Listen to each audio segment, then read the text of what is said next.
Hello, my name is Wayne Hilborn, and I'm going to explain to you what consciousness is and why dying is safe. A lot of people assume that we have brain memory because we assume separation. Brain memory seems obvious to us, but just because something seems obvious doesn't make it true. A lot of people aren't aware that there is a logical and reasonable alternative to brain memory. The younger twin's presence in the Albert Einstein twin paradox, which has been proven by atomic clocks, time dilation has been proven by your car's GPS, experiencing time different than its counterpart satellite, etc. We know that special relativity is true. Albert Einstein's block universe is considered classic physics, it's undeniable and stuff like that. So we know for a fact that the younger twin's presence in the twin paradox proves all past moments exist forever. This is the block universe. This is why Marty McFly can go back to the future. It's not just science fiction. There's some real science mixed in there. It's like Captain Kirk went back in time 17 times because of this, because the past is always there. And if you don't understand that, then take some time and go watch some science videos and that, and come back to this when you understand the science of it, because I'm speaking of actual science. And the 2022 Nobel Prize in Physics was for instantaneous entanglement. Instant is way faster than the USS Enterprise could go at its fastest speed. It is instant, cannot even be compared to speed. So if you could travel at the speed of instant, then you could travel faster than anyone with a flux capacitor or a USS Enterprise, or instant is pretty bloody fast. So if you could travel at the speed of instant, you could go visit your graduation, you could film my graduation, you could visit your 5th birthday party, and still return to the earth before, return to this time before someone had a chance to finish blinking their eyes. There's a retrocausal nature in our universe built in. That's what a positron is. It's an electron going backwards in time, according to Wheeler and Feynman, Richard Feynman, and John Archibald Wheeler, the guy who turned black hole and stuff. So where is the memory stored? If you assume that it's in the brain memory has been proven. They talk about neuroplasticity and stuff like that, hardening. They don't know the process that memories store, if they store in the brain, and they don't know that it occurs. They don't know how or where. It's they even tried cutting memories out of mice, and when they couldn't, then Pribham and Bohm they came up with the holographic mind theory, brain theory, because they couldn't fathom where the memories were hiding. But the memories aren't in our noggin. The memories are out there. And the fact that we're external from, our memory of mind is external from our brain body, that makes our body internal to the mind memory. So the very first Hermetic principle is the universe is mental, the all is mind. That's Hermetic principle 1 from the Kabbalion. So if we assume that brain memory is even necessary, then that's almost being a little bit silly, because brain memory is technically redundant in a block universe. And if you've ever heard anyone talk about spirituality where they say, oh, everything is conscious, and you're like, yeah, how could my toaster be conscious if it doesn't have a brain? But that's our bias. We think that we need a brain to store memories, which is again our assumption. Clearly, if memory can be stored outside of the body as simultaneous block universe events, then brain memory becomes redundant and silly, and everything would be able to, if brains are not a prerequisite for consciousness, then I can't think of anything that doesn't have a brain that would be immune to consciousness. So, the memory that outlives the meat. Let's begin with a simple question, one that modern neuroscience answers with all the assurance of a child holding a cardboard sword. Where is the memory stored? With a smug wave of the hand, the materials will point to the brain, a 3-pound slab with the consistently of jello, imbued how we're never told with the capacity to store your grandmother's laugh. It has the smell of winter and the precise emotional tone of a breakup in 2006. We were asked to believe that this jello lump, electrochemical factory for meat suit, is somehow the Library of Alexandria for the soul, and can get erased with a bump on the head or deleted when we're cremated or whatever, when we start putting oxygen in there. But we already know from what I've told you that there's another possibility that we're just ignoring. Now I'll talk more about the block universe because that seems to be hard for a lot of people to comprehend. So I'm going to do a paragraph or so on the block universe. So the twin paradox. This is what proves that all past moments and all future moments exist forever. It's been proven by the atomic clocks on an airplane. It's time dilation is proven by your car's GPS, like I said.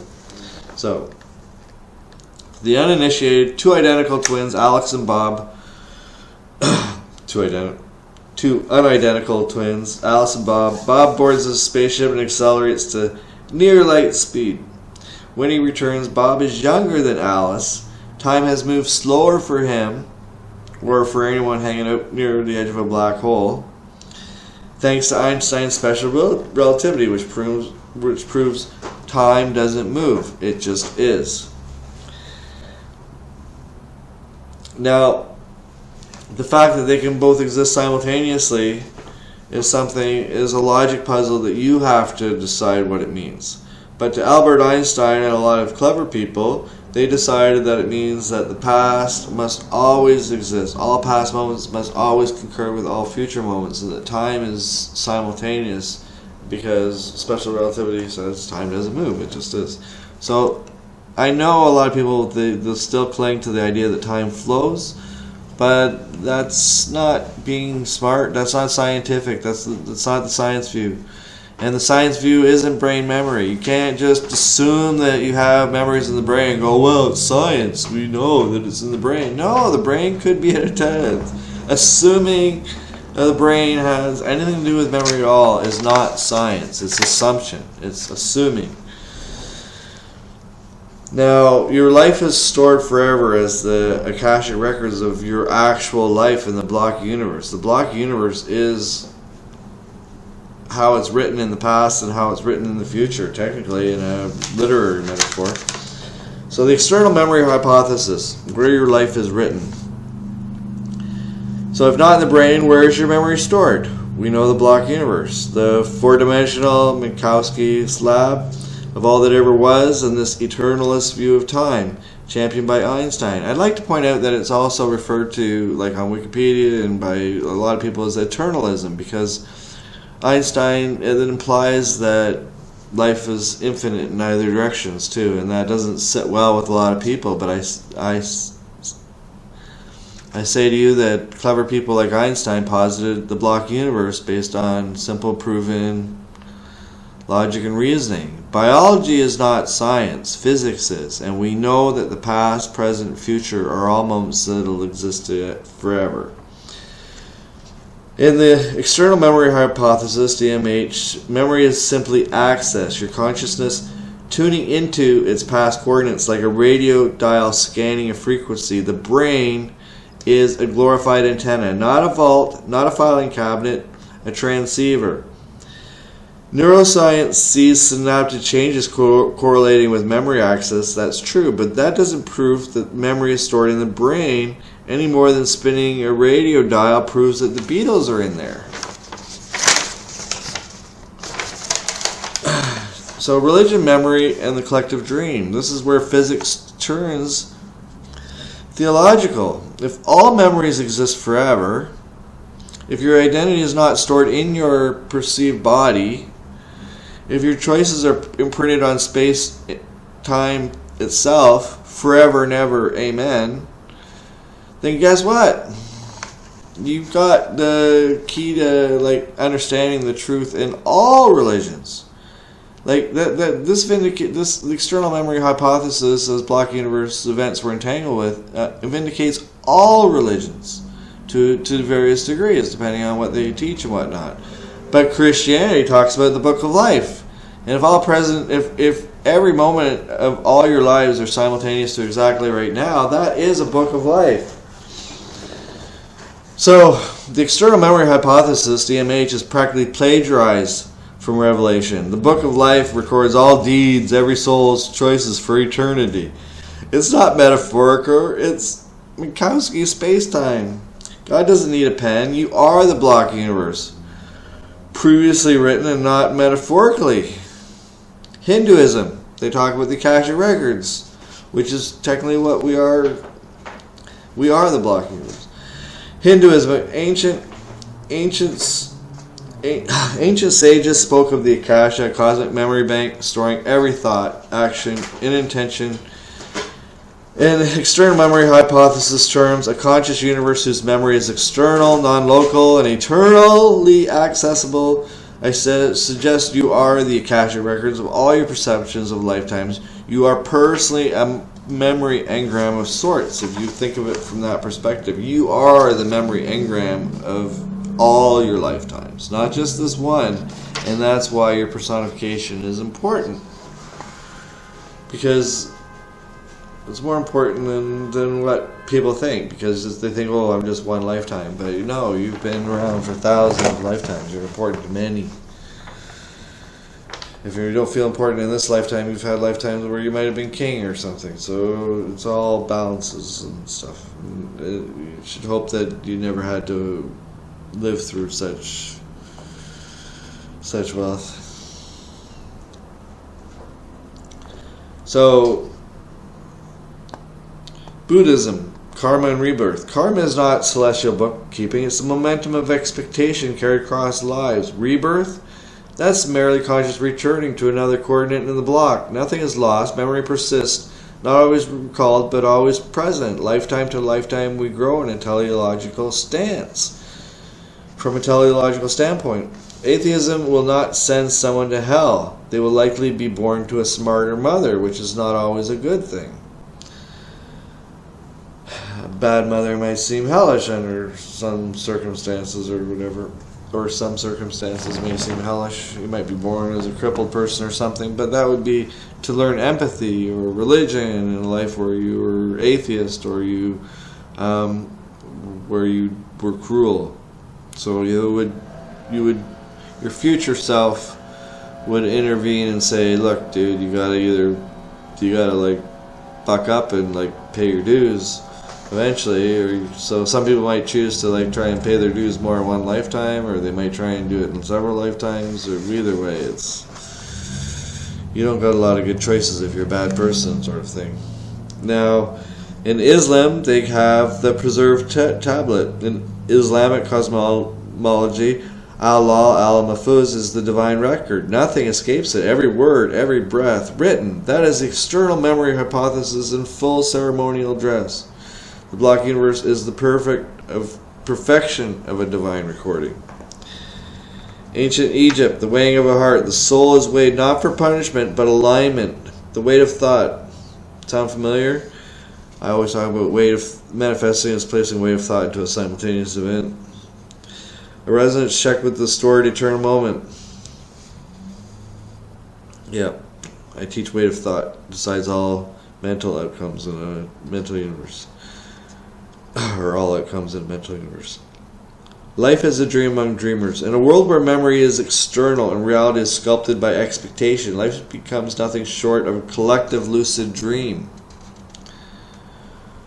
Not a metaphor, a functional model. The past exists as solidified memory in space-time. The future is not probable. The present is where expectation steers the timeline. The future is not probable, it is writable, given enough simultaneous weight of thought. This thought wave can alter the past to bring us events in the now, or the future. I know it sounds... The idea that the past can change can only be noticed by manifesting. Many people who manifest We'll notice many things we manifest won't make linear time sense. So you have to manifest, like energy follows all thought. You have to think of stuff and pay attention enough to realize that some things won't make linear time sense. How did that song come on the radio? How did I manifest that parking space? How did something, and things will be profound, but you'll find that the items were on their way to you before you gave intent. And if you have a lot of experience manifesting, sit down with a pen and paper now. You might be able to realize this before the end of the day. These are things that some people don't consider when they're doing their manifesting. Like, did the past change to bring me what I wanted? Like, how did I get that in a linear time way? Like, my cousin Frank bought that car like a month before I started manifesting it. So did I influence him to buy that car somehow? Blah, blah, blah. Did I manifest that car coming to me cheap because I made my cousin buy it a month earlier for, like, it's, you have to think. And you have to understand. And I'm not saying to use bias. I'm saying to wait for profound things to teach you. But we are the authors. The measurement problem is not a problem. It's steered by expectation, or faith runs the caboodle. Expectation causes quantum collapse even into the perceived past. You are not here to observe the world. You are here to co-create it. In memory, it's not stored in the brain. It's stored in you, the eternal you. Not you that's sitting here, the eternal you, the personification of you. So, neuroscientists, they're all on the wrong track. They're looking at the brain is not in the mind, or the mind is not in the brain. The brain is not the mind. The brain is just a chemical factory for our meat suit. It's a transceiver at best, a radio. Entanglement. Now, entanglement is faster. The 2020 Nobel Prize in Physics has been proven to be faster. It's proven to be instant. Now, instant is faster than the speed of light. It's faster than anything. If you had a spaceship that could go instant, then it would be no problem to go visit your 5th birthday party. You could film that, and then you could film your graduation. You could be back before the person you're talking to blinks their eye. And you could you'd have the film and video and whatever, instead of it being in your noggin or whatever then, because it wouldn't be. But I mean, if it was being broadcast to your noggin, then you would have those memories or whatever. So, but that's how memory works, the same way. We're instantly entangled. You could say precognition is the same thing as memory, but in reverse. And there's more obstacles to that because it's counter to expectations, which is what rules our rigid universe. But there is simultaneous, and we can sense that if sensitive enough and practiced, etc. So, entanglement is faster than light. Quantum entanglement is often introduced as a party trick in the quantum zoo. Two particles interact, become entangled, and henceforth behave like co-authors editing a shared Google Doc outside of time. When you measure one, the other knows what happened instantaneously, regardless of the distance. Now, I seen an episode where this was explained. The only explanations that really could explain this is retrocausality. It's like when you measure one particle, unless you really believe that instant travel is possible, the other alternative is that they condensed in previously into time. So they only agree on spin direction. One up here means the other one's down there. So if the spin direction here is up, then what really happens is retrocausality affects it and reverses back in time. I should put in a film clip here. Put a film clip here for that. Let's look again at this situation and envisage a retrocausality explanation. According to retrocausality, as soon as the measurement was made on the first particle, that decision was correlated back through time to the very moment where these two photons were created, allowing that correlation to influence and embed in both photons so that they agree on their spin direction when measured at some future point in time. To demonstrate that, but I have a clip of that. But anyways, so people think that there's retrocausality involved in entanglement, and it must be. So I'm endorsing that also. Retrocausality seems to be very prevalent in our simultaneous universe, and we shouldn't think it's strange because time is an illusion. It always was. So people start off with the assumption that memory must be in the brain. And when we start off with a false assumption, then that's a problem that we can't. Like if you believe that your memory and you identify with what's in your brain, then you have to be an atheist because you would think that would all get destroyed, or I can't think of how you would identify it otherwise. So, what else? Next. To think that your memories are in the brain is like smashing your television and concluding that the actors are inside and that they died. Entanglement allows for non-local correlation. Suppose the brain memory is not a storage unit but a key, a dynamic decoding interface that queries your past self. Think of it like this. You do not recall past events by retrieving them from a gelatinous slab. You access the memory via entangled correspondence with your past observer state, a version of you still encoded and eternally frozen in the block universe. This is not mystical poetry, it is literally relativistic geometry. In a block universe where every event exists eternally, the past is not gone, it is merely elsewhere. Brains are redundant for memory. Why store a single license plate number you technically view forever and ever? Amen. External memory in the block universe, a physics model. Let's do a framework. Postulate 1. The block universe is ontologically real. My definition of real is different because what you people might assume is brain memory is false. So you assume that real is more real. What I view as real is logical and reasonable as a common dream. Because I think that brain memory is non-science based. So I can't accept the science of this realism other than that. But okay. Postulate 1. The block universe is ontologically real. All events, past, present, future, coexist in four-dimensional space-time. Please note, those who assume brain memory must have a different definition of real. If brain memory has not been proven, it is not a part of valid science paradigms. Postulate 2. The self is not a continuously evolving object, but a scanning light of awareness that moves along the world line moment to moment like a stylus reading a record, the needle reading a record. Postulate 3.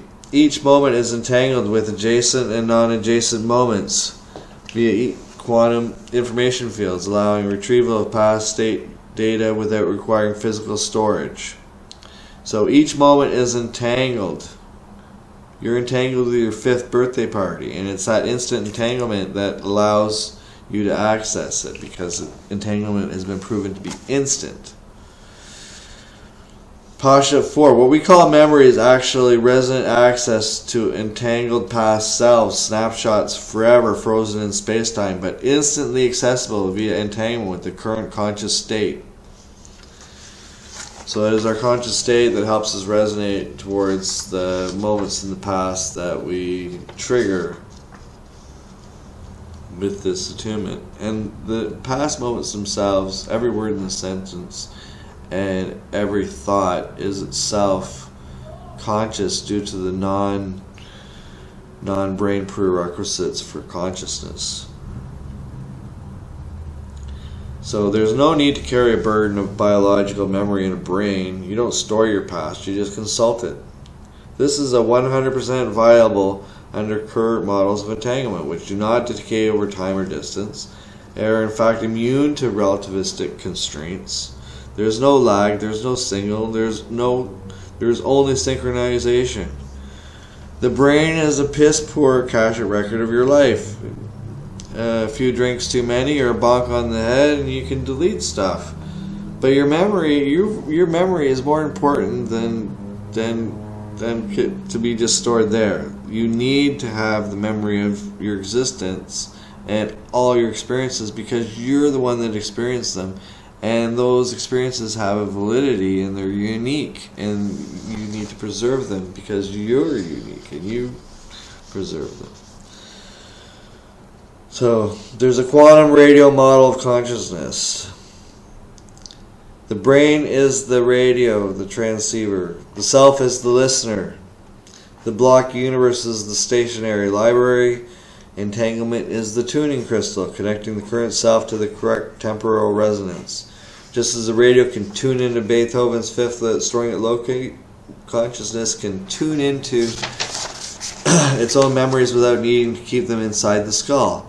When parts of the brain are damaged, signal tuning is distorted, not the underlying memory itself. This is why many people with neurodegeneration recall events with perfect clarity in moments of lucidity, or they remember songs as opposed to other events, etc.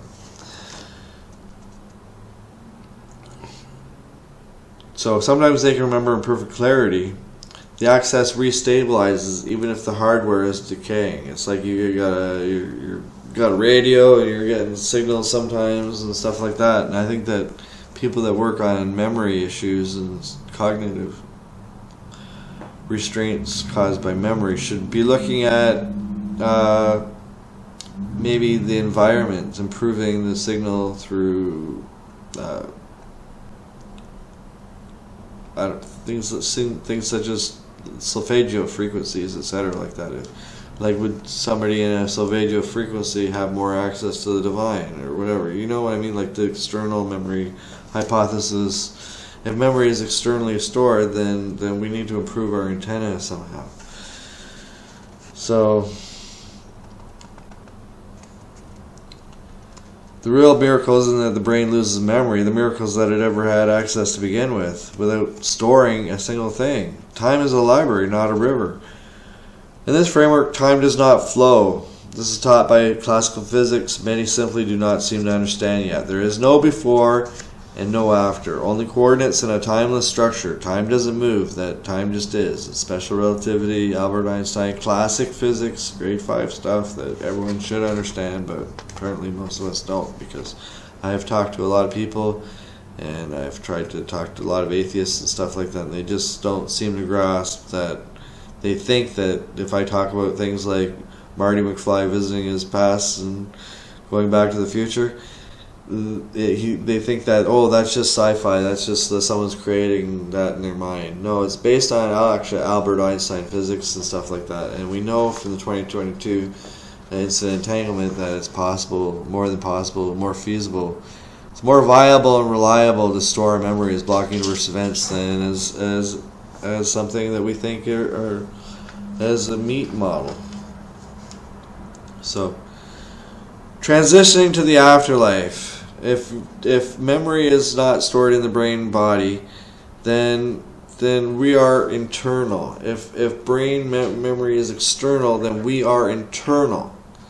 So consciousness is exterior from our brain body, and that's why when our brain body vanish, we are still safe, and we will continue on as the consciousness that we are now, and that we will continue to be that consciousness. We won't change. That won't change. You won't get your past life memories right away. You're entering into the afterlife. The immediate afterlife is like, it's a continuation of this one. It's sort of the wrap up. There's a lot of structure in the afterlife because this is a mental universe, and there is an afterlife because of the external nature of mind memory. But there's a lot of structure there in that place, and what we call heaven or whatever. But what happens is you'll go there and you'll spend your time there. You'll say goodbye to family and friends and whatnot that you thought, and then they'll move on. And we all move on. A lot of us move on separately. Some will hang on or whatever. But it's a good idea. It's a hard lesson in life, is to learn to let go of even family members and pets and stuff like that. And sometimes you have to. But love is so important to learn also. So you need to find like a middle way, because with every desire comes an attached worry, and worry is the root of all evil, visualizing bad crop with emotion in the mental universe. But you need to understand that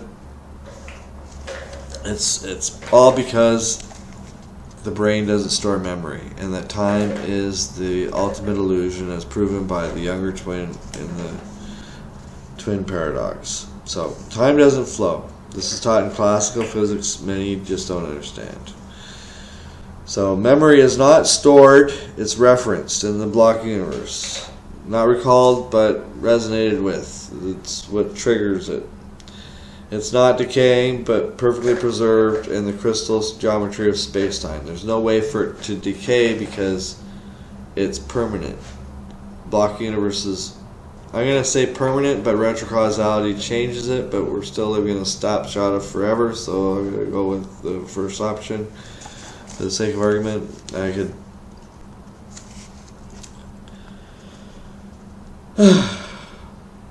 death is awakening from a collective dream we share. Not solo solipsism. You're not like in a solo dream and you're not going to wake up and go, oh, that was a dream and all my friends, they were just like fictional characters. No, you're sort of all fictional characters, and you're all going to wake up at the end of this life and you're going to be, oh yeah, I remember so-and-so and so-and-so. So, sponsor me and my channel if you're able. I'm Wayne Hilborn. This is what consciousness is and why dying is safe. Be blessed. Blessed be. Why should there be two electric charges? But then we discovered that if you have a particle going one way in time and it turns around and comes backward in time, it behaves as if it had the opposite electric charge and was going in the normal way in time. So that was the idea of electrons and positrons. You might say, if you have an electron here and a positron here, and they come together and annihilate, that's it. But an alternative way to look at it is to say, it's an electron here, goes up, turns around and goes back here. It doesn't make this annihilation business be so spectacularly different from ordinary deflections of particles.